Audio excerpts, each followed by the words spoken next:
es un gusto para mí estar de nuevo saludándolos en esta nueva emisión del podcast de Wildlife y la recuperación. Un gran gusto recibir a dos amigos que están echándole muchas ganas a las actividades de recuperación post-COVID.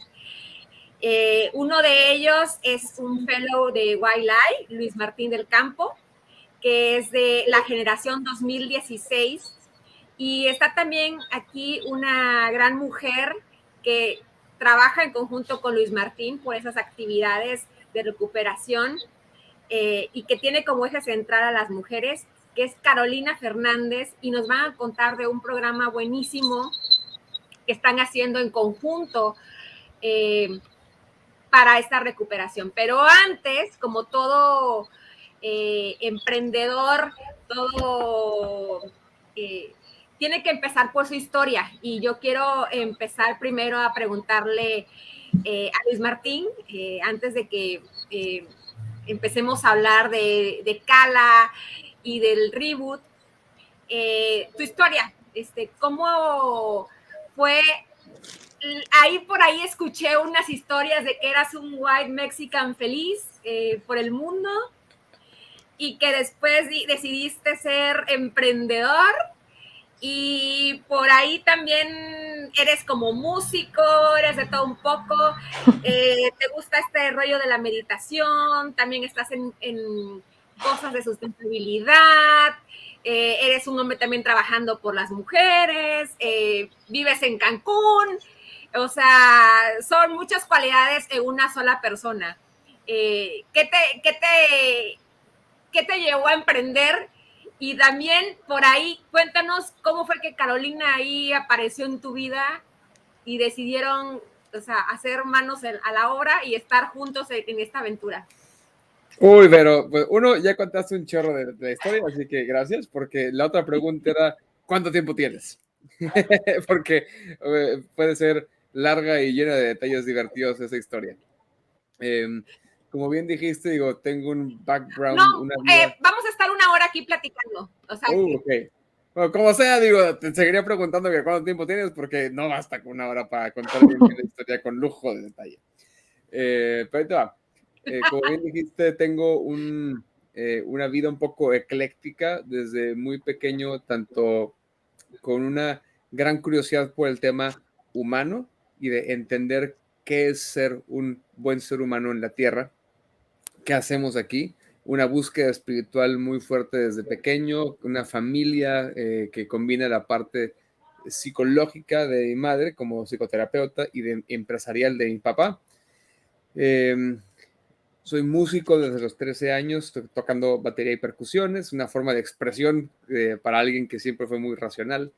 Me ha ayudado como a conectarme. Y te cuento estas cosas porque creo que la búsqueda y lo que hay detrás de todo esto que estamos haciendo, tanto con Cala y el emprendimiento, y específicamente Caro y yo con el reboot, va hacia justamente el trabajo de una inteligencia integral. Entonces, digo, en esta historia pues me toca trabajar desde pequeño la parte racional, la parte emocional, el tema música que me ayuda a conectar estas áreas, el tema espiritual.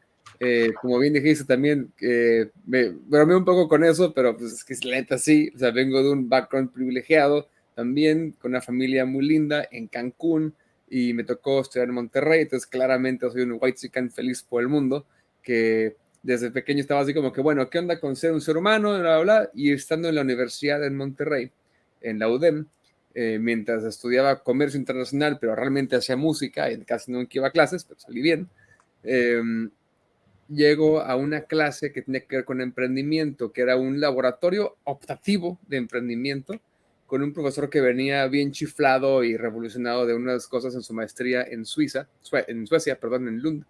Y entonces nos dio una clase donde el objetivo era crear un proyecto.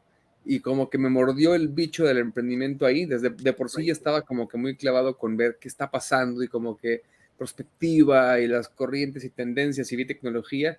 Y en aquel momento mi primer proyecto se llamó Booker y era un Spotify para libros que buscaba integrar una plataforma virtual para que todo el mundo pudiera tener acceso a los libros y al mismo tiempo un dispositivo, como si hoy habláramos de un iPod.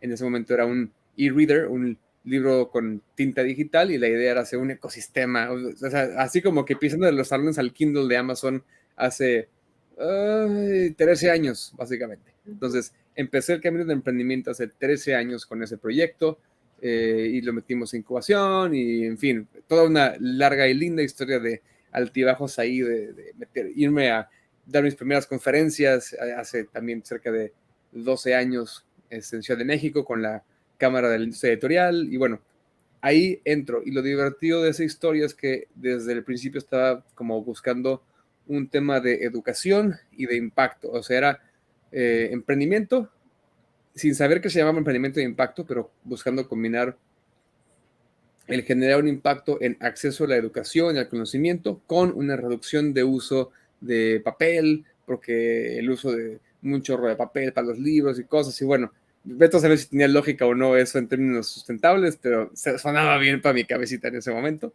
y entonces bueno, me aventé por ahí. Y luego en el 2011 conozco el concepto de la economía azul de Gunther Pauli, me voy a la cabeza ese concepto, y me da al fin palabras y lenguaje y estructura para entender por qué esas cosas que veía desde hace años de sustentabilidad, cosas biodegradables y como soluciones aparentemente obvias, realmente no tenían sentido. No tenía palabras para expresar, nada más algo como que no se sentía congruente. Conocí el concepto, me voy a la cabeza, y entonces decido dejar el proyecto de los libros y clavarme en el mundo de la economía azul. Decido hacer un primer proyecto que se llamó Spora, que fue la primera compañía de economía azul en México, y lo que estábamos haciendo en aquel entonces y durante 5 años fue convertir residuos de café en hongos comestibles, en setas, y pues toda la idea era cómo reintroducir los 300 millones de toneladas anuales de residuos de café que se tiran, que es el segundo bien más comercial en el mundo, convertir eso en una fuente de alimentos, oportunidades y de transformar hábitos de alimentación, ofrecer una alternativa a la carne con mucho menos agua, en fin, un chorro de cosas muy lindas que me abren la puerta al mundo de pensar formalmente de manera sistémica y al mundo de las economías regenerativas. Y entonces, bueno, fast forward un chorro de años y un chorro igual de trompicones, aventuras y 4 ciudades distintas, que viví en Monterrey, luego en Puebla, luego en Ciudad de México, luego regresé a Cancún. En el 2016 estuve en el programa de Wildlife, muy, muy, muy feliz en esa experiencia, y empiezo a conectarme cada vez más a un ecosistema naciente, bueno, no naciente, pero un ecosistema, pues, como sea, pequeño, de personas trabajando la sustentabilidad de este enfoque sistémico. Y bueno, poco a poco, digo, para no hacer toda la historia, voy llegando a conectarme en el 2018 más o menos con los inicios de algo que se llama el Regenerative Communities Network, que es una comunidad de personas auspiciada por el Capital Institute de John Fullerton, y este espacio, esta comunidad reúne a personas en todo el mundo que están haciendo trabajo por la regeneración de ecosistemas. Regeneración social, ambiental y con un enfoque de negocios, ¿no? Entonces, bueno, ¿cómo hacemos esa clase de labor? Y bueno, en todo este rato me fui metiendo entre que si temas de mi maestría en energía, el desarrollo humano, de espiritualidad, el tema de educación, cómo transformamos la mente, dónde es el punto más importante a tocar para transformar la forma en la que vivimos en la Tierra. Escribí un libro en el 2014 que se llama El sueño de México en 2034, y ese libro justo resalta unas cosas que estamos trabajando, Caro y yo, en el Reboot. Hablaba en ese libro acerca de que de lo más importante, o sea, que me doy cuenta que hace falta transformar, no es la tecnología, no es que si hacemos captura de carbono, tal cual, o sea, hay muchas soluciones que son como para ciertos temas, pero de fondo, lo más importante es de qué manera estamos concibiendo nuestra presencia, nuestra forma de participar en la Tierra y en la vida, porque de ahí se detonan y desembocan todas las cosas que se ven como nuestros sistemas humanos. Entonces vi 3 síntomas que estamos trabajando justo en el Reboot. El primero es el tema de los egos inflados y el individualismo desmedido y querer el spotlight, ¿no? El segundo es el tema de, al primero le llamamos el síndrome del héroe. El segundo es el tema de la incapacidad de comunicación y colaboración. Un tema muy humano, ¿no? Que es por más que hay mucha gente que no tiene impacto positivo, es muy frecuente que nos metamos el pie entre nosotros o que no sepamos compartir, que no sepamos realmente hacer acuerdos de colaboración de largo plazo y con mutualidad. Y el tercero es esta falta de una visión sistémica que nos lleva a entender por qué pasa lo que pasa y entonces sí, cómo proponer una nueva forma, ¿no? Una nueva estructura. Entonces, todo eso se ve volcado en el Regenerative Reboot, que ya estoy llegando para allá. Entonces, 2018 empiezo a conectar con el Regenerative Communities Network y en el 2019 hubo un evento padrísimo, una primera reunión de esa comunidad en Morelos, Morelia. Michoacán. Michoacán, exacto. Y entonces, en ese espacio, justo me toca conocer a Carolina. Curiosamente, compartimos asiento en el camión que nos llevaba de Ciudad de México para el lugar donde iba a ser el retiro. Y desde entonces fue como que platicamos en el camión y como que así como que aquí, o sea, mind meld Vulcan, así una cosa fascinante de compartir, que si notas de libros que estábamos leyendo, que habíamos leído, experiencias, que si tú has consultado en no sé qué, que si qué has visto y qué te parece, y bueno, o sea, la vida y que si la música, el baile, porque Caro baila flamenco, y un chorro de cosas. Y de esa conexión sale entonces, pues que salimos de la experiencia diciendo, ok, aquí hay algo divertido, hay que platicar. Y entonces sucede, sí, más bien creo que le va a pasar a Caro ahí la batuta para que nos cuente esa parte de la historia, pero se fue dando una conversación muy linda en los siguientes meses, desde por ahí de justo octubre de 2000, no, sí, octubre, noviembre de 2019, empezó una conversación que empezó siendo, hablamos una vez cada semana, cada 15 días, y íbamos viendo qué show. Y bueno, Caro, ¿qué fue pasando después? Ya me la pusiste ya de bajadita.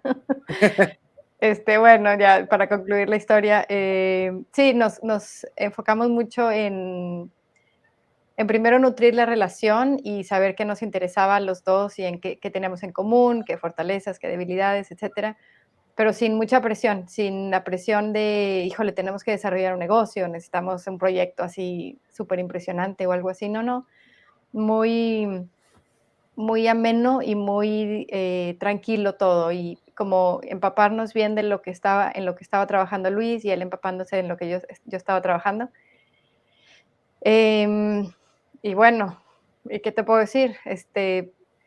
Todo salió súper orgánico, desde el nombre, el concepto del Regenerative Reboot, la visión, el diseño, todas las piezas se empezaron a poner en el lugar adecuado para que saliera el primer proyecto y una vez teniendo el proyecto, las demás piezas como que se fueron uniendo para que pasaran las demás partes, como que todo en su lugar, como si fuera un tren que iba avanzando y justo antes de que avanzara al siguiente paso se construyen las vías, ¿no? O sea, todo así, todo just in time. Pero siempre algo que nos funcionaba muy bien a los dos es que siempre estábamos al servicio. O sea, nos quedaba muy claro que teníamos metodologías muy padres, pero no nos ensimismábamos en esas conversaciones. Siempre estaba, ¿y a quién vamos a servir? ¿A quién vamos a ofrecer?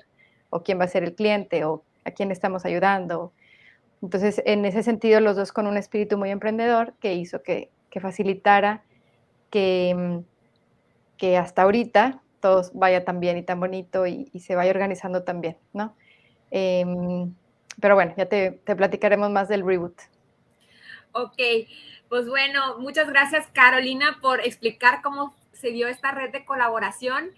Y dime, Luis Martín, regresando contigo, tomando algo de tu historia, me llama la atención que, bueno, que hayas dicho, bueno, tengo una posición privilegiada, soy white Mexican, he tenido acceso pues a una educación de primer mundo, has podido viajar, has podido educarte, acceder a muchos programas, porque ahorita pues tenemos la visión en México con todas estas campañas y memes de los White Mexicans, que es un término que se utiliza en el sentido peyorativo para decir que son mexicanos privilegiados, que no tienen esa conciencia social, ¿no?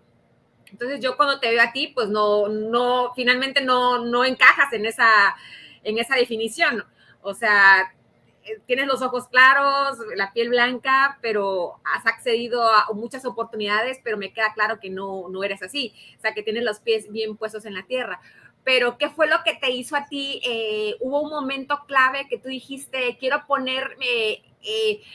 he tenido una vida privilegiada, quiero poner mis conocimientos al servicio de los demás, apoyar a mi país, a la comunidad, en lo que más se pueda desde la posición en la que estoy? O sea, ¿qué fue ese momento que tú dijiste, este es clave? La verdad, sería difícil decirte, hubo un momento de epifanía en mi vida que me hizo darme cuenta que no, la verdad no. O sea, más bien, creo que es una combinación de factores entre, por una parte, desde muy pequeño sí estar muy consciente, o sea, de nuevo, ese cuestionamiento desde pequeño de qué somos, ¿no? O sea, ¿qué es ser un ser humano? ¿Qué hacemos aquí? O sea, ¿qué es esto, no? O sea, desde esa pregunta de qué es ser una persona, y vaya, algo que es una constante en mi vida es el cuestionamiento. Y entonces, pues desde chiquito era, ok, ¿por qué la gente me ve de cierta manera, no? O sea, mi familia tiene un negocio de embarcaciones, de turismo. Y entonces el equipo de trabajo son personas de background de extracción maya, o vienen de Chiapas, o vienen de Guerrero, o vienen de aquí mismo de Yucatán. Y entonces, o sea, claramente, pues personas de tez morena, con ciertas facciones y demás, y que justo veía a otras personas como que tratadas de arriba para abajo, y yo decía, ¿por qué? This makes no sense, ¿no? Y para mí era lo más normal irme y, o sea, desde chiquito trabajar codo a codo con ellos. O sea, yo trabajaba en la marina de mi papá desde los 8 años. A los 8 años estaba recogiendo basuritas porque quería que estuviera lindo el lugar para los turistas, y enceraba lanchas. Y luego trabajaba con los guías y con los chicos del muelle, y era lavar lanchas, entregar las aletas y los chalecos, y como todo un tema de servicio, mucho tema de servicio. Y entonces eso es como, hay una frase acerca de la iluminación que dice, antes de la iluminación, cortas madera y cargas agua. Después de la iluminación, cortas madera y cargas agua. Lo mismo, ¿no? O sea, es como, no porque tengas privilegio, eres superior. Al contrario, ¿no? O sea, la chamba es la misma. Y también algo que sé que nutrió muchísimo fue, sí, muy cañón, una educación muy clara y muy amorosa en casa, de tener los pies en la tierra, tal cual. Entonces, mi madre siempre, o sea, también, mi madre super whitezican de la Ibero, pero cuasi rojilla, ¿no? Mi papá de familia igual, hipercatólica y dinero, pero como muy el hijo que trabaja y que se ensucia las manos. Entonces, pues ese ejemplo lo ves y lo aprendes, ¿no? Y entonces, pues eso es lo que vivo. Y también, pues, de nuevo, en ese cuestionamiento me preguntaba, ¿y por qué los humanos desde chiquitos estamos haciendo tan mal, doing it so bad, ¿no? Haciendo tan chafas en vivir bien en la tierra? Entonces veía que si las abejas, las ballenas, o sea, esas cosas ecológicas, y decía como que, ¿pero por qué, no? Y en ese cuestionamiento era como que algo no está bien. Entonces esa sospecha siempre estuvo. Yo creo que en esencia es ese par de cosas. Algo que atraía, algo de educación y cuestionamiento. Y algo que de cierta manera mencionaba Carlos un momento, que es el servicio. Y el servicio es aquí, en este caso, el trasfondo es el servicio a la vida. Entonces no puedes sentirte superior cuando tu enfoque y tu propósito es, pues, cómo sirvo a la vida. Hay que estar bien uno, obviamente, pero al final es cómo estoy nutriendo a eso que al final es lo que nos da vida a todo el mundo. Muy bien. Y oye, y esto de Wildlife, cuando tienes la oportunidad de acceder a la primera generación, y lo que te llevó, porque llegaste primero con un proyecto que es el que decías del proyecto de la economía azul, ¿no? De aprovechar los residuos del café. ¿Con ese fue el que llegaste a Wildlife o fue con Cala? No, de hecho, a Wildlife llegué con un proyecto intermedio que se llamó Catamba, que era un proyecto también de educación, que es como los primeros pasitos de Cala. Catamba buscaba hacer una propuesta de un modelo educativo nuevo para jóvenes en primaria, secundaria y prepa, que fue una especie de after school con una visión súper amplia y súper innovadora, que les diera herramientas para el futuro, ¿no? Del futuro del mundo, ¿no? Y de cómo ser ciudadanos globales. Y de ahí, pues, con eso llegué a Wildlife, y en el camino de estar en Wildlife justo va mutando el proyecto conforme voy aprendiendo. Conozco también a Majo Spitalnik de Uruguay, que fue mi cofundadora en Cala, y juntos le pusimos nombre al bebé en diciembre de 2016, y bueno, de ahí seguimos trabajando juntos un rato. Entonces mutó en el proceso. Ok, y entonces, en esta decisión de como con Cala y con el reboot de trabajar con mujeres, quiero preguntarte si el estar en contacto con las mujeres de Wildlife te sirvió de alguna manera para inspiración, para decir, ahora voy a trabajar con mujeres en proyectos productivos. Sí, no. O sea, no diría que es la única razón. Definitivamente fue inspirador conocer a tantas mujeres súper fregonas y brillantes en Wildlife. O sea, de nuevo, específicamente Majo Hospital, que está haciendo cosas padrísimas. Sé que ya la entrevistaste. Su programa de Little Rebels, su proyecto está increíble. Y bueno, o sea, hay un chorro de ejemplos, o sea, demasiados para mencionar en este espacio, de mujeres maravillosas, inspiradoras en Wildlife, pero también viene mucho de mi propia, bueno, dos cosas más. Uno, un tema de en casa, de esta educación por parte de mi madre, de también un tema muy igualitario, de poner una forma distinta de cómo ser hombre, ¿no? En la vida. Entonces sé que viene una parte de ahí. Y otra parte de por qué involucrarme en esos temas, ¿no? Viene desde el tema o desde la parte de estar buscando una inteligencia integral, y que para mí siempre fue bueno, naturalmente gravitaba a relacionarme mejor con mujeres, a ir trabajando un tema de sensibilidad interior y de dinámicas de relaciones. Entonces, como cultivando cada vez más una sensibilidad hacia la realidad de las mujeres en el mundo. Y después, específicamente, Odil Cortés, también de Wildlife, me fue dando cada vez más, en muchas conversaciones, una perspectiva cada vez más profunda de esas realidades, y fue quien fue abriendo puerta a decir, oye, pues, o sea, en esas conversaciones me fue inspirando a decir, oye, por aquí puede ser. Y también después con Carolina, en esas conversaciones, cuando estamos explorando, oye, ¿qué vamos a hacer? ¿Qué podemos hacer? El reboot empezó siendo un proyecto que iba a trabajar temas de turismo regenerativo, en el desarrollo y la reconfiguración de polos turísticos, pero resulta que Caro, quiero que nos platique más de todo lo que está haciendo en ese campo, porque, o sea, yo estoy aquí y ella está así, en otro nivel. Me va justo compartiendo acerca de su conocimiento y experiencias en el tema de liderazgo femenino, de grupos como FemQ, en donde es parte, y pues, en esencia como que se van juntando un chorro de piezas que van diciendo, por aquí es. Ya traía algo de eso y me entrevistaron para Wildlife justamente hace 4 o 5 años, acerca de cómo puede ser un hombre un aliado para el empoderamiento de mujeres, y mi respuesta era, pues, que no se trata de empoderar a nadie. Nosotros lo que podemos hacer es crear condiciones e impulsar esas condiciones para que las mujeres se empoderen a sí mismas y ser aliados del empoderamiento de todo ser humano en general, ¿no? Del florecimiento, de nuevo, de la vida. Pero hablando con Caro y con Odil fue como madurando muchísimo ese pensamiento, y con Caro en particular fue cada vez más como cristalizándose el tema de cómo a través del trabajo con mujeres se puede hacer un efecto multiplicador súper interesante en las comunidades, y también darme cuenta de cómo la mayoría de los proyectos de impacto en el mundo son liderados por mujeres. Entonces eso lo fui escuchando de Caro, fue como que claramente por aquí hay algo muy importante. Y bueno, también que Caro nos cuente un poco acerca de la relevancia del tema que hemos abordado en el reboot, que es el concepto de inteligencia femenina, de inteligencia vital, y cómo todo eso está ya como parte baked in al programa. Sí, oye, Caro, fíjate que también te quiero preguntar ese ingrediente del reboot, que me llamó mucho la atención cuando lo escuché de la inteligencia femenina, porque al principio pensé, no, pues vamos a hablar de feminismo, vamos a hablar pues de todos estos movimientos que ahorita pues están tan en boga, ¿no? Y pues ya entrando a ver los videos del reboot, pues finalmente no es tanto así, ¿no? Y también esa transformación del interior, ¿no? Porque todas las sesiones del reboot empiezan con una meditación.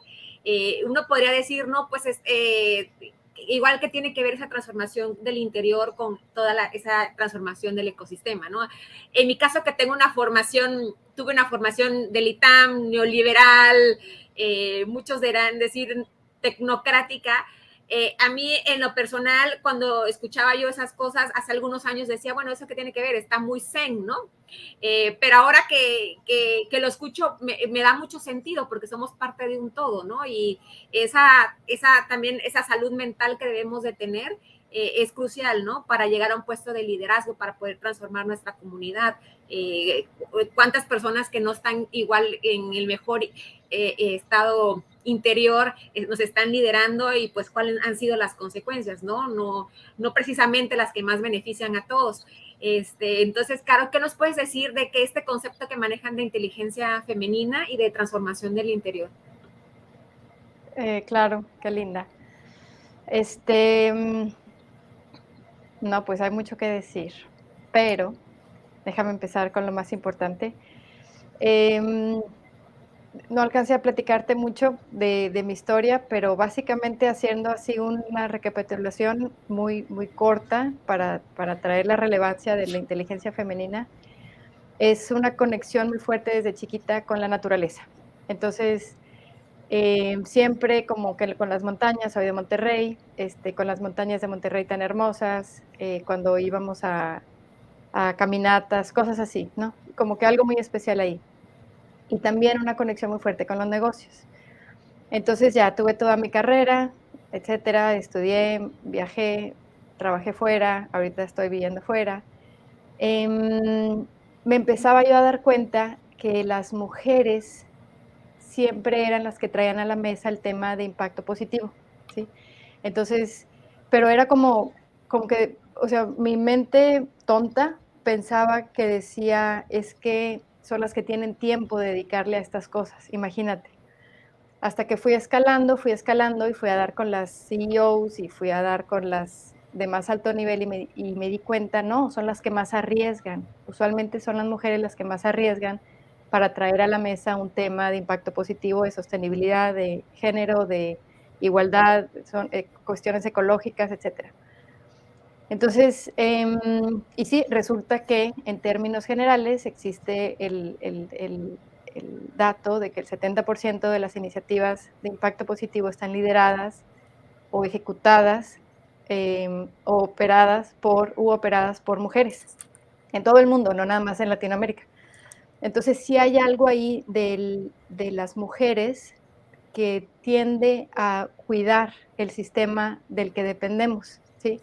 Hay una metáfora muy linda que es cualquier mamá de cualquier especie sabe que no va a vivir para siempre para cuidar a sus hijos, pero sí puede cuidar al sistema que va a cuidar de sus hijos, ¿sí? Y es algo muy significativo que existe más en las mujeres. Entonces, a lo largo de mi carrera, me di cuenta, para mí, mi propio descubrimiento fue, la respuesta está en la naturaleza, ya existe un modelo de excelencia, de sostenibilidad que se llama naturaleza. Nosotros somos naturaleza, por supuesto. Entonces, esa naturaleza, las mujeres se relacionan más fácil, la entienden más fácil, ¿sí?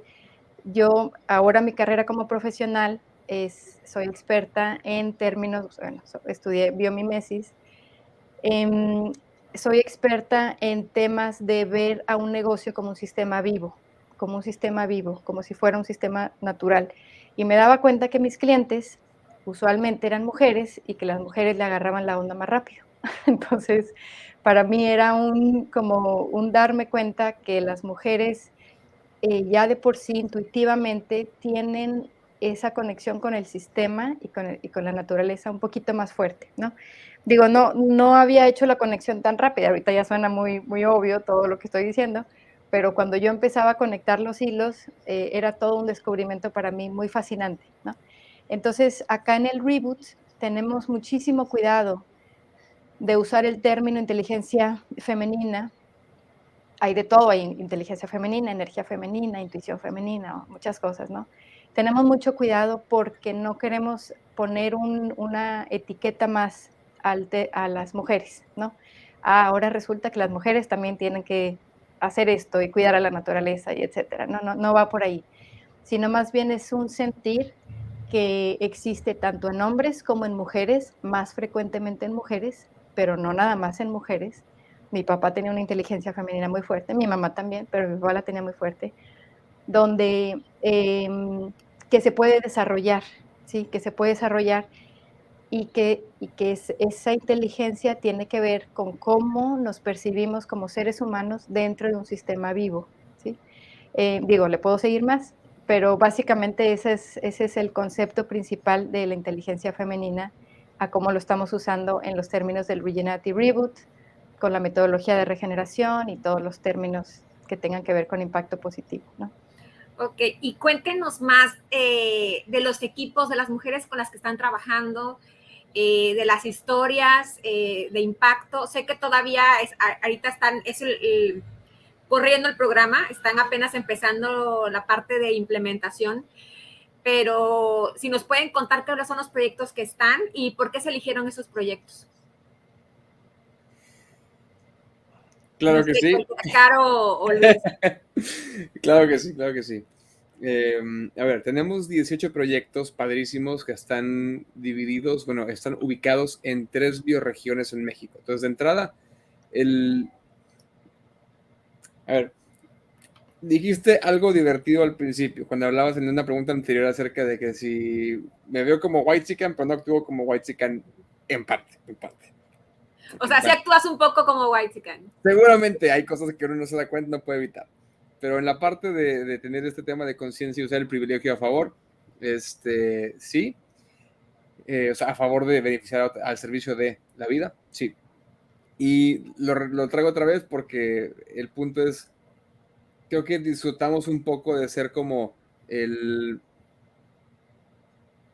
ir, no sé si contracorriente, pero por lo menos sí actuar o hacer las cosas de una manera distinta, contraintuitiva tal vez, o simplemente retar los estándares y convenciones. Entonces, típicamente se trabaja como, trabajaremos sobre esta ciudad o este punto específico, ¿no? Y estamos trayendo a la mesa con el Reboot para empezar una forma de trabajo que la búsqueda no es trabajaremos sobre el proyecto para beneficiar al proyecto. No, no. Estamos trabajando desde la lógica de construir ecosistemas de negocios con el enfoque de la colaboración. Cómo hacemos sinergias entre personas para trabajar sobre el negocio y fortalecerlo, y luego entre negocios para fortalecerse entre sí, como un todo, como una bioregión. Y lo que te decía es que está integrado el programa por 3 bioregiones en México, esto pues, a partir de las bioregiones en el mapa de bioregiones, en fin, todo también con un back metodológico muy, muy lindo. El caso es que hay 3 bioregiones, hay 18 proyectos, 6 proyectos por bioregión, bueno, hay 6 en la península, 5 en el norte y hay 7 en el centro-sur, ¿no? Y entonces, estos 18 proyectos lindísimos tienen la característica particular en esta edición, debido a los objetivos y el enfoque de nuestro funder, que es la Fundación MAPRE, de ser proyectos liderados, proyectos productivos, liderados por mujeres y que de alguna manera benefician o incorporan a mujeres en condiciones de vulnerabilidad.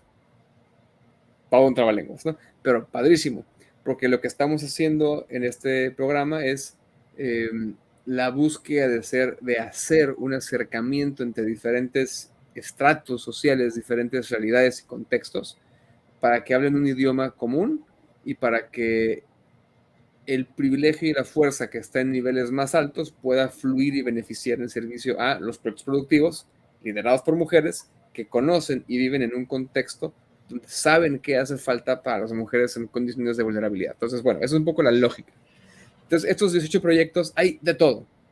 Hay proyectos que trabajan temas de artesanía y de textiles en Yucatán, que trabaja con artesanas, algunas de ellas que trabajan todavía con técnicas ancestrales de diferentes, no sé ni cómo llamarlas, formas de costura, ¿no? De punto de cruz y no sé qué, que algunas de ellas trabajan incluso en cuevas todavía. Entonces tenemos proyectos así, hay proyectos que están haciendo pañales a base de textiles que se están vendiendo en todo el país, que son reutilizables, que son más sostenibles en el tiempo.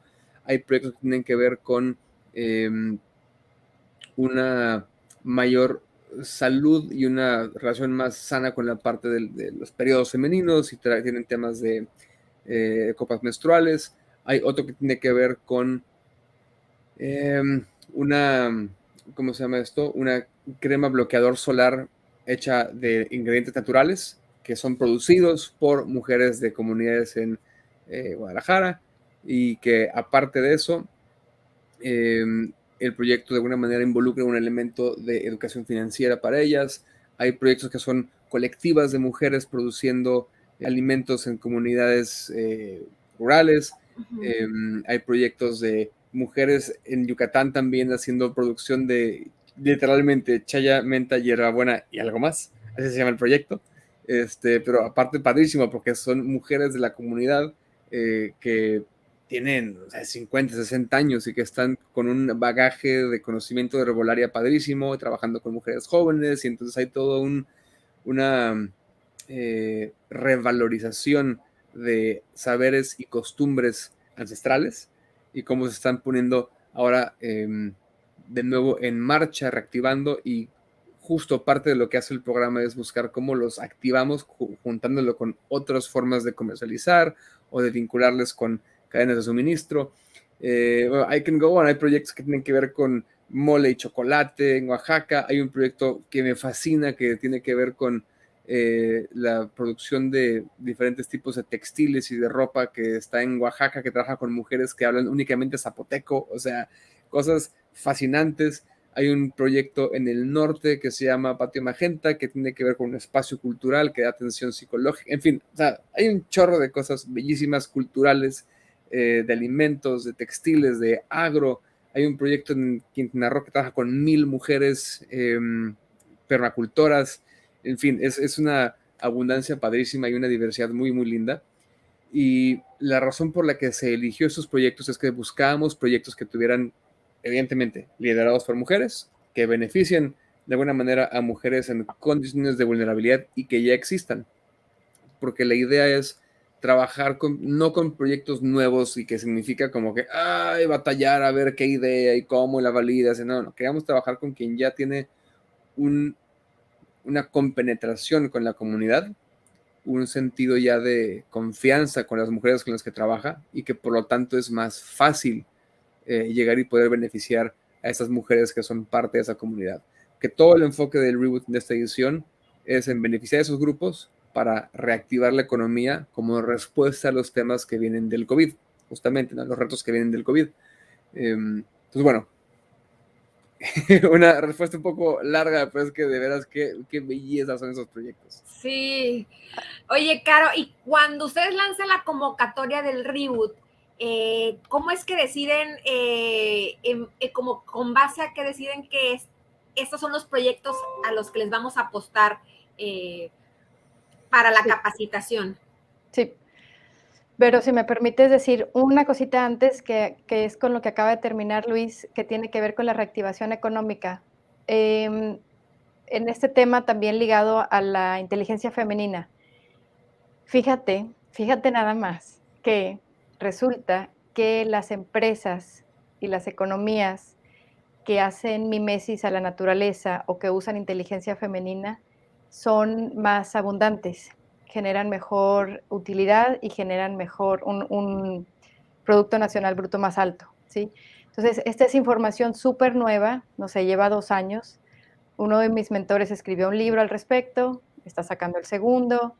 Estamos sacando todo un movimiento al respecto sobre todo en las economías del norte, ¿no? Las economías industrializadas, donde los países nórdicos, que son los más femeninos, los que se rigen más por principios femeninos, son a los que les está yendo mejor económicamente, en términos de educación, en términos de felicidad, en términos de calidad de vida, en términos de salud, etcétera.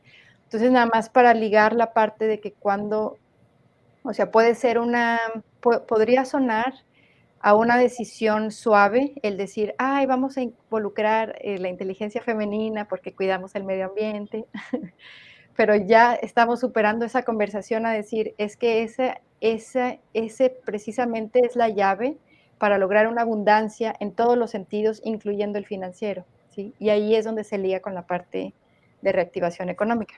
Sí, perdón que te interrumpa, y fíjate que es muy padre lo que estás diciendo, porque también en el manejo de la pandemia, o sea, lo vimos en cuarentena, o sea, los países que están liderados por mujeres, por ejemplo, Nueva Zelanda, cómo manejaron el COVID, o sea, que es muy aplaudible, y era lo que estaban diciendo varios artículos, ¿no? Que los países donde son gobernados por mujeres son los que han tenido un mejor manejo de la pandemia, de la cuarentena y toda esa cuestión. Sí, en el corto plazo siempre va a ser mejor hacer daño, pero en mediano y largo plazo ya hay suficiente ciencia, suficientes recursos, y mediano me refiero de 3 a 5, largo de 5 a 10, inclusive en las bolsas mexicanas, en las bolsas de valores, etcétera. O sea, con las empresas grandes, con las empresas medianas, etcétera. Y, y bueno, puedo seguir con este tema, pero súper interesante. Son desarrollos súper interesantes que me gustaría promoverlos más y en eso estoy. Pero bien, entonces, ligándolo a tu pregunta de, bueno, ¿qué características tenían que tener los proyectos? Digo, obviamente hay algunos criterios básicos que tenían que tener y otros que se iban a construir y se iban a desarrollar precisamente gracias al programa del Reboot, ¿no? Entonces, pues no necesitábamos que llegaran todas al 100 en todos los sentidos, precisamente porque queremos transformarlas hacia un nivel más alto en cuanto a apertura y en regeneración. Definitivamente queríamos abarcar las 3 bioregiones de México, ¿no? La norte, centro y península, y queríamos tener proyectos liderados por mujeres, y en esta edición tuvimos la gran fortuna de tener un aliado, una aliada increíble de Fundación MAPFRE, que ya tenían ellos su temática de impacto, ¿sí? Su temática de impacto era: queremos apoyar a mujeres en condiciones de vulnerabilidad. Entonces lo que hicimos fue: vamos a recibir a proyectos liderados por mujeres con esta temática, ¿sí? Yo le llamo este llamado a ayudar, o esta teoría de cambio que tenemos. Hay muchos emprendedores, a algunos les llama más la parte ecológica, a algunos les llama más la parte social, a algunos les llama más los adultos mayores, etcétera. Hay muchos temas, ¿no? Pero en este caso, esta fundación tenía este tema, ¿no? Entonces, era uno de los criterios. Bueno, eran mujeres, proyectos liderados por mujeres que apoyan a mujeres en condiciones de vulnerabilidad y que aparte tengan, midiéndolo de varias maneras, la apertura y el potencial de transformación, ¿sí? Entonces, no necesitamos a alguien que nos llegue al 100 para que llegue al 80 para que suba al 81, sino alguien, no importa dónde esté, pero que tenga el potencial de transformación muy fuerte para realmente poder hacer una diferencia, ¿no? Y sobre todo una transformación, y luego que sea una transformación a largo plazo, ¿no? Entonces digo, me puedo meter a más detalles, pero yo creo que ese fue el principal indicador que utilizamos para aceptar, y honestamente recibimos bastantes proyectos, bastantes aplicaciones para las participantes, las líderes de sector, las líderes facilitadoras, y fue todo un proceso tardado y más Rudo por retador de lo que decidir. esperaba el equipo para hacer la selección, definitivamente. Digo, terminamos encantadas todas, pero había mucha demanda y esperamos que en una siguiente edición poder decir que sí a muchas que tuvimos que decir que no. Muy bien. Oye, y esto que hablaban de las líderes de sector, las que están más pegadas a la implementación del proyecto o las que son las de soporte, ¿cómo decidieron utilizar como ese esquema de colaboración? Y a la fecha, ¿cuáles han sido los retos que han visto, que han enfrentado para formar ese esquema, ¿no? Porque también mencionaban cuando se quieren generar cuestiones de colaboración a largo plazo influye mucho que los egos, uno quiere jalar agua para su molino, también está el factor cultural, igual la persona que está más de frente con las comunidades, igual no se siente cómoda, igual viendo a un white Mexican, no sé, decir, bueno, como tú que estás en esa posición me vas a decir a mí qué es lo que tengo que hacer si yo estoy trabajando con las mujeres mayas en un bordado que lleva, es un método tradicional de 500 años y tú me quieres decir a mí, o sea, que puede ser como ofensivo, ¿no? Como una intromisión. Entonces, ¿cuáles son los retos y cómo lo han solucionado en ese aspecto? Bueno, si quieres empiezo y luego te paso la palabra, Luis. Sí. Entonces, el objetivo del reboot es atender a ese llamado que ya existe en las mujeres líderes de esos proyectos, ¿no?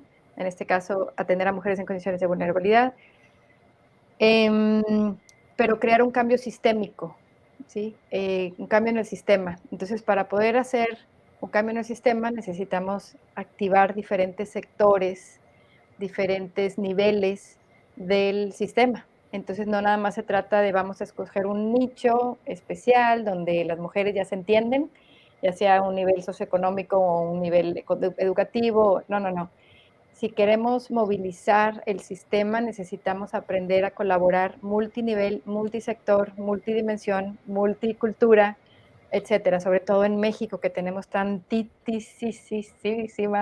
diversidad en muchísimos sentidos.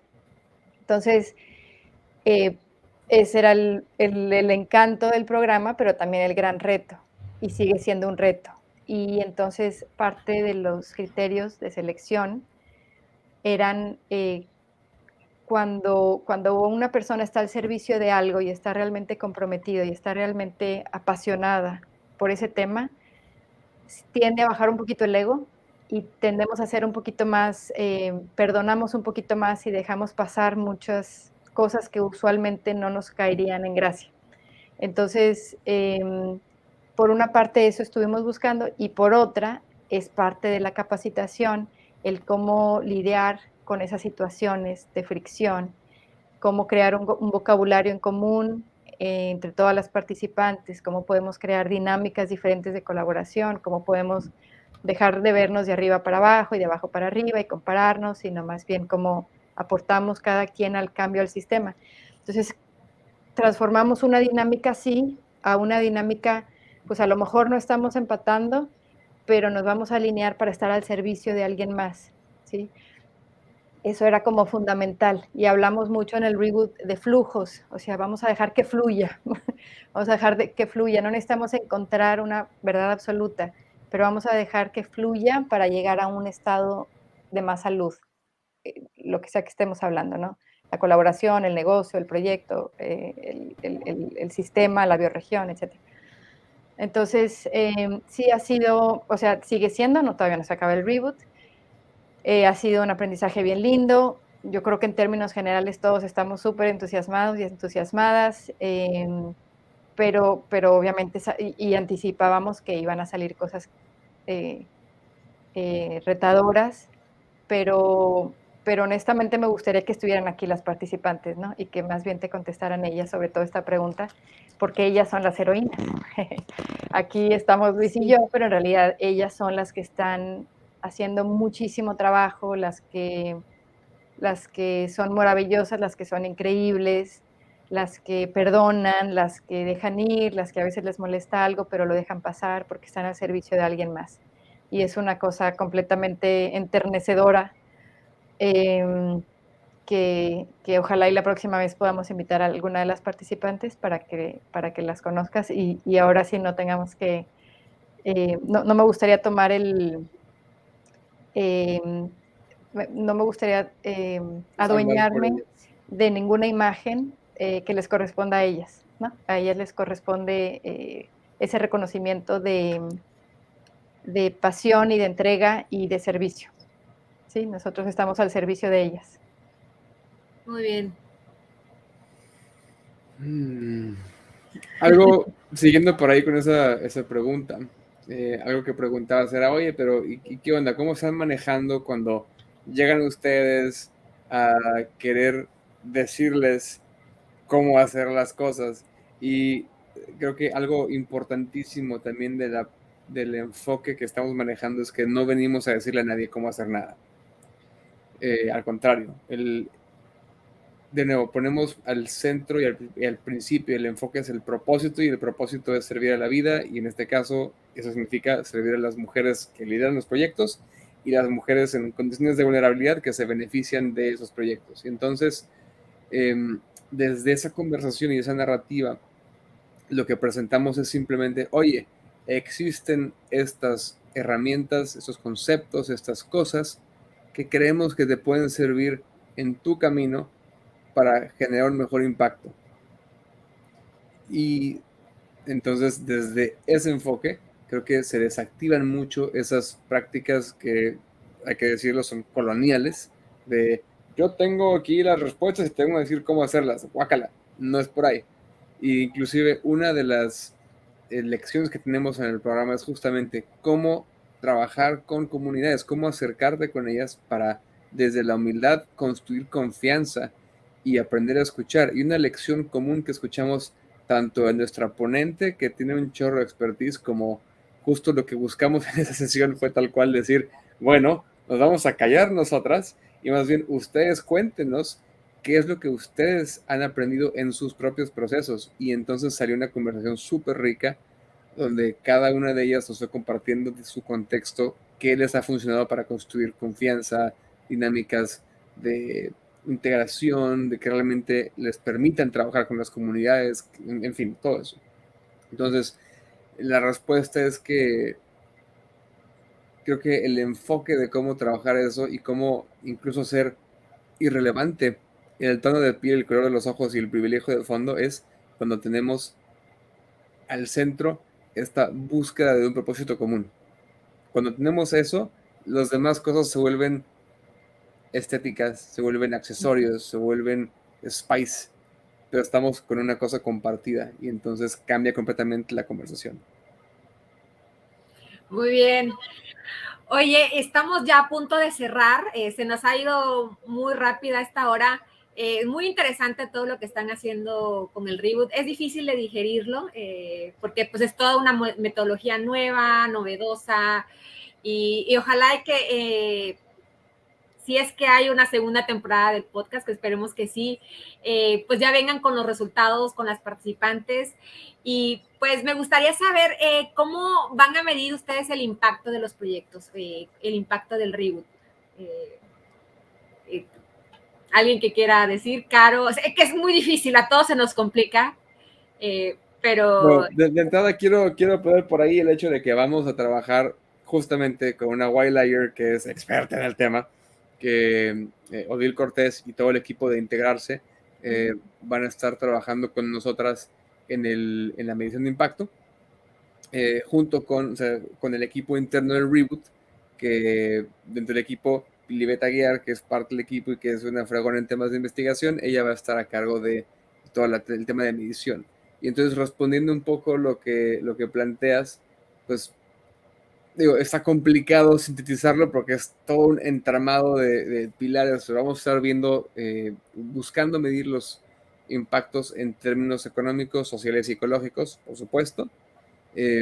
Queremos entender tanto cuáles son los beneficios a los negocios que surgen como parte del proyecto, incluyendo en términos económicos, qué vinculaciones, qué cambios, qué mejoras en ingresos hubieron para las mujeres, pero también vamos a ver cómo cambia su percepción de agencia de sí mismas, o sea, qué tanto me siento ahora más capaz, más con agencia de poder tomar las riendas de mi vida, de mi proyecto, de mi entorno. Cambios en sus vinculaciones, en sus capacidades de colaboración, en sus capacidades y calidades de colaboraciones que surgen, ¿no? O sea, la idea es que salgan aquí con mejores conexiones y más conexiones. Pues queremos medir justamente cómo se ve eso ya puesto en práctica.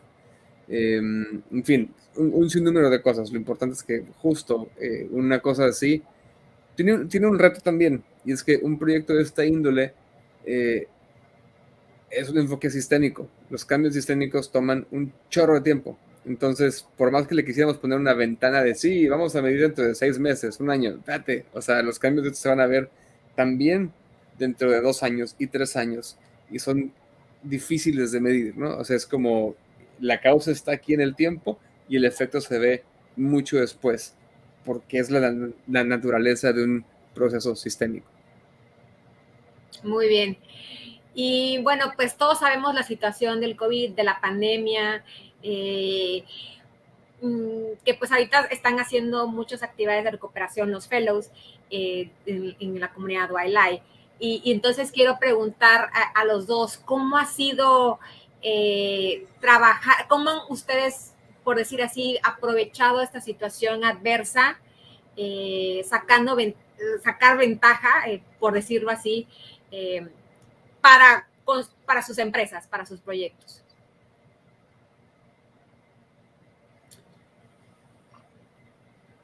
Bueno, yo creo, a partir desde la perspectiva del reboot, cualquier shock al sistema, pasan dos cosas. Puede haber partes del sistema que se siguen ciclando en tratar de mantener al sistema sin cambiar, o existen partes del sistema que se abren a tratar de intentar nuevas cosas, nuevos patrones, nuevos pensamientos, nuevas actividades, nuevas oportunidades, tomar nuevas oportunidades. Entonces, precisamente el reboot nace a partir de decir, ahorita se están abriendo espacios, está cambiando el sistema ya por sí solo debido a este shock en el sistema.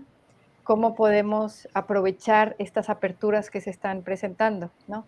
Entonces, para mucha gente o para muchas partes del sistema no aplica, ¿no? Porque a lo mejor por cuestiones de sobrevivencia, ¿no? Tienen que seguir con el sistema como estaba antes, pero sí se abrieron muchas nuevas oportunidades y muchas partes del sistema se empezaron a replantear cosas de lo que no estaba funcionando, ¿no? Uh-huh. Entonces, lo que nosotros nos planteamos fue, bueno, si después del COVID, ¿qué va a pasar? ¿Queremos regresar a como estaba antes o queremos regresar a un sistema mejorado, ¿no? No queremos regresar al que estaba antes, entonces ahorita es donde podemos empezar a intervenir y a poner semillas.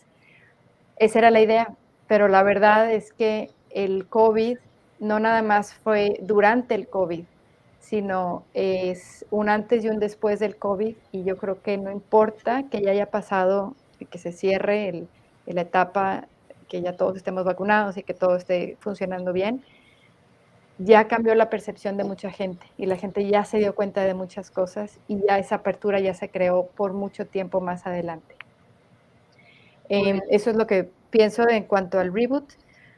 Y yo creo en proyectos personales, personalmente, o sea, profesionales. Personalmente, en mis colaboraciones, o sea, hubo una explosión de oportunidades en el área de regeneración, de impacto positivo, las conversaciones, sobre todo las empresas que usualmente no querían verse muy hippies, ya es como que están abriéndose al mundo diciendo sus nuevos compromisos y etcétera. O sea, la cantidad de trabajo se incrementó impresionantemente y, y sí, mucha apertura a tener pláticas mucho más profundas que antes, muchísimo más profundas, incluidas con nuestra relación con la naturaleza, qué estamos haciéndole al planeta, el cambio climático, por supuesto, la degradación ecológica, la pérdida de biodiversidad, cómo nos estamos relacionando, etcétera. O sea, muchísima más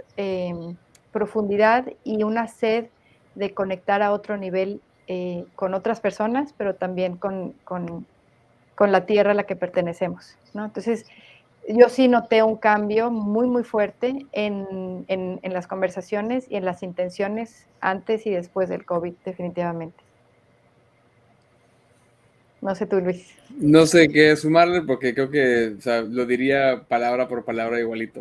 O sea, una explosión de oportunidades, en mi caso, digo, hubieron algunas cosas muy particulares que, por ejemplo, teníamos tiempo con Cal Education de querer sacar la plataforma de capacitación en línea y cuando llega el COVID, pues justo veníamos Odil, un par de wildliers de Ecuador y un servidor, recibiendo un grant del programa de Inspirando Catalizadores en el 2019. Entonces, estábamos como que cómo implementamos, de que si vamos a ir y venir, de que si vamos a hacer el programa aquí y allá en simultáneo, pero que entonces la visita, y en eso llega el COVID y dicen, no, no se puede viajar. Y fue como que, ok, pues entonces vamos a meterle la parte digital. Y entonces surgió que a partir del COVID, pues justo se diera el, o sacas la plataforma o sacas la plataforma. Entonces salió la plataforma. Y de ahí se fueron dando un chorro de pues, nuevos proyectos construyendo sobre ese mismo paso. Se abren, como dijo Caro, nuevas conversaciones. Mi forma de verlo es que el COVID plantea un portal que permite una reflexión y una reinvención a nivel personal, empresarial, social, mundial.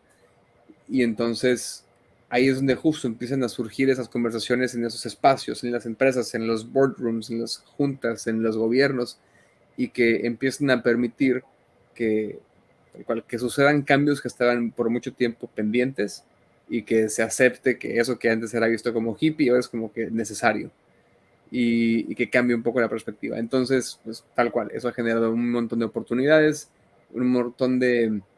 Eh, platicábamos hoy con una de nuestras compañeras de equipo, como en los últimos meses, o sea, las oportunidades para hacer nuevas ediciones del Reboot, por ejemplo, no las hemos ni que tenido que ir a buscar. O sea, han llegado porque el campo está pidiendo ya esta clase de programas, ¿no? Y de esfuerzos. Y así va a seguir. Entonces, bonito. Muy bonito. Oye, pues un último mensaje que quieran dar a los emprendedores que están empezando, que a partir de esta pandemia se hayan sensibilizado con los problemas que hay, porque pues, la pandemia vino a visibilizar muchas cuestiones que no estaban bien, que se están poniendo sobre la mesa. Un mensaje muy sencillo de mi parte, y eso es: solo o sola no vas a llegar a ningún lado. O sea, el futuro es colaborativo, co-creativo. O la frase que tengo años usando: colaborar es el nuevo competir. Sí. Caro, algún mensaje que quieras dar a esas personas que tienen esa curiosidad por emprender en favor de la sociedad. Sí, mi mensaje va más definitivamente la colaboración, súper importante. El llamado, escuchar siempre el llamado que tiene el emprendedor, confiar en él y hacerlo crecer.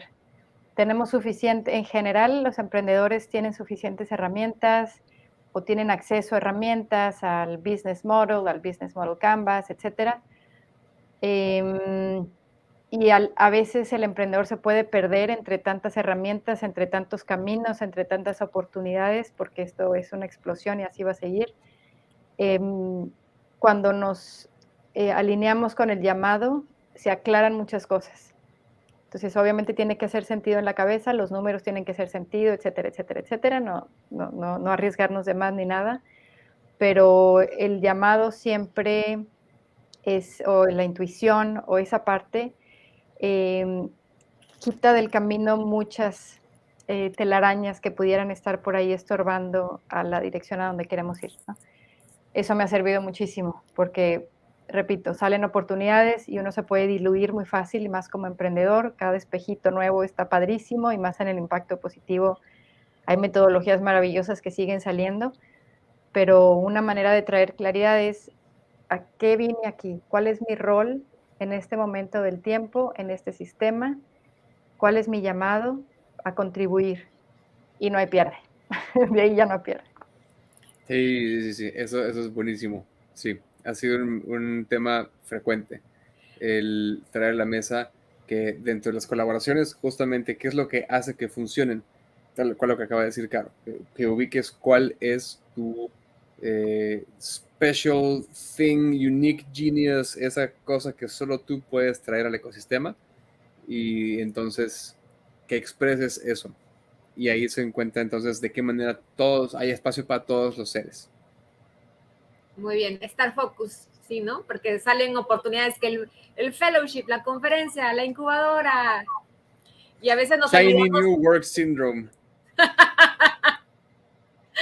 Pues bueno, pues muchas gracias a los dos, muchas gracias Luis Martín, muchas gracias Caro por compartirnos todo lo que ustedes saben. Finalmente esto es como una filosofía, no va a ser fácil comprenderlo, pero una vez que te empieza esa curiosidad, pues te clavas en todo esto, y la verdad que sí está muy interesante toda esa transformación dentro del sistema y la colaboración a largo plazo. Eso sí es fundamental, como lo decías, Luis. Muchísimas gracias, Vero, por la invitación. Sí, muchas muchas gracias, Vero. gracias. Un beso. Un Buenas beso, noches. bonito día, noches, a la Buenas hora que escuches noches. esto. Vaya bien.